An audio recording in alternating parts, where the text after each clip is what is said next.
लोग हंसते हैं, ताने मारते हैं और कहते हैं तू नहीं कर पाएगा। लेकिन असली जीत तब होती है जब आप दुनिया को नहीं, खुद को साबित कर देते हैं कि आप कर सकते हैं।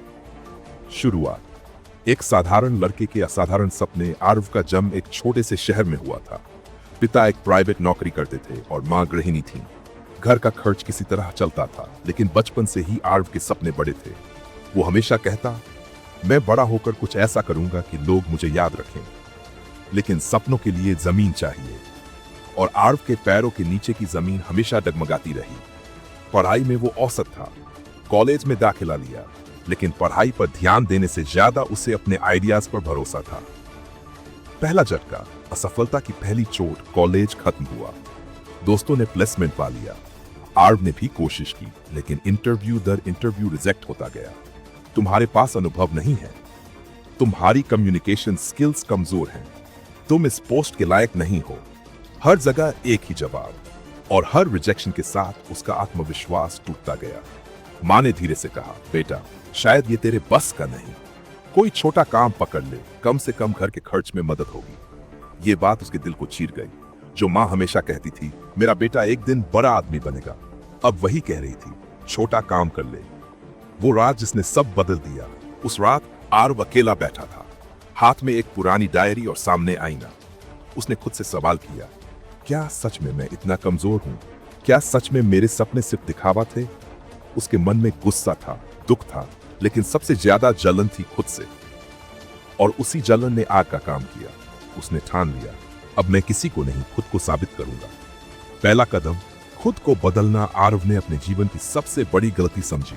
वो हमेशा दूसरों को प्रभावित करने में लगा रहा, खुद को बेहतर बनाने में नहीं। अगले दिन से उसने अपने लिए नए नियम बनाए। सुबह 5 बजे उठना, हर दिन 5 किलोमीटर दौड़ना, रोज 1 घंटा किताब पढ़ना, हर हफ्ते एक नया स्किल सीखना। सोशल मीडिया से दूरी शुरुआत में मुश्किल लगी। लोग हंसते, दोस्त कहते कहां का करोड़पति बनने चला है। लेकिन उसने तय कर लिया था, अब वो हंसी उसकी ताकत बनेगी। पहली कोशिश और पहली बड़ी हार। 6 महीने बाद आरव ने अपनी पहली स्टार्टअप आइडिया पर काम शुरू किया।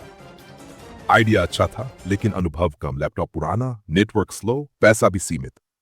वो दिन रात मेहनत करता, लेकिन परिणाम, पूरा प्रोजेक्ट डूब गया। जो पैसा जोड़ा था वो भी चला गया। रिश्तेदारों ने ताने मारे, देखा यही होता है सपने देखने का अंजाम। दोस्तों ने दूरी बना ली। मां चुपचाप खाना रख देती, पिता चुपचाप अखबार पढ़ते। आरव टूटा नहीं।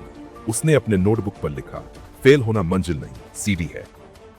दूसरी कोशिश, सीख के साथ। इस बार आरव ने गलती नहीं दोहराई। उसने सीखा नेटवर्किंग करना, सही लोगों से राय लेना और धीरे धीरे बढ़ना।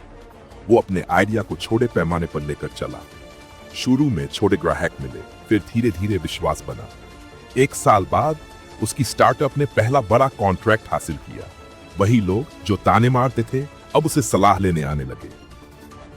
रिश्तों का टकराव और विश्वास की जीत। सफलता के साथ साथ एक और लड़ाई थी, रिश्तों को संभालने की। पिता अब भी कहते नौकरी कर लेता तो स्थिर रहता। मां अब गर्व से कहती मेरा बेटा दिन रात मेहनत कर रहा है। आरव ने सीखा हर किसी को खुश नहीं किया जा सकता, लेकिन खुद को साबित करने का मतलब यह भी नहीं कि दूसरों को गिराना पड़े। उसने अपने परिवार को भी शामिल किया, छोटी छोटी जिम्मेदारियां दी। अब घर में ताने नहीं, तालियां गूंजती थी। मानसिक संघर्ष। सबसे कठिन जंग पैसा कमाना आसान था, असली चुनौती थी मन को संभालना। कभी लगता सब ठीक चल रहा है, तो कभी क्या मैं फिर गिर जाऊंगा। उसने ध्यान, जर्नलिंग और पॉजिटिव लोगों से मिलने की आदत डाली। धीरे धीरे उसकी मानसिक ताकत बढ़ी। परिणाम, जीत की असली परिभाषा। आज आरव एक सफल उद्यमी है, लेकिन उसकी जीत सिर्फ पैसा नहीं, उसकी असली जीत है खुद की नजरों में सम्मान। वो अक्सर कहता, जब दुनिया कह रही थी तू नहीं कर पाएगा, उसी वक्त मैंने खुद से कहा देख लेना, मैं करूंगा। आपके लिए संदेश, अगर आप भी आज किसी मोड़ पर खड़े हैं जहां लोग आप पर शक कर रहे हैं, हंस रहे हैं, ताने मार रहे हैं, तो याद रखिए दुनिया तब मानती है जब आप खुद पर विश्वास करते हैं। शुरुआत छोटी होगी, रास्ता कठिन होगा, लोग हंसेंगे, लेकिन जब आप जीतेंगे वही लोग तालियां बजाएंगे। तो उठो, आगे बढ़ो और खुद को साबित करो। इस कहानी से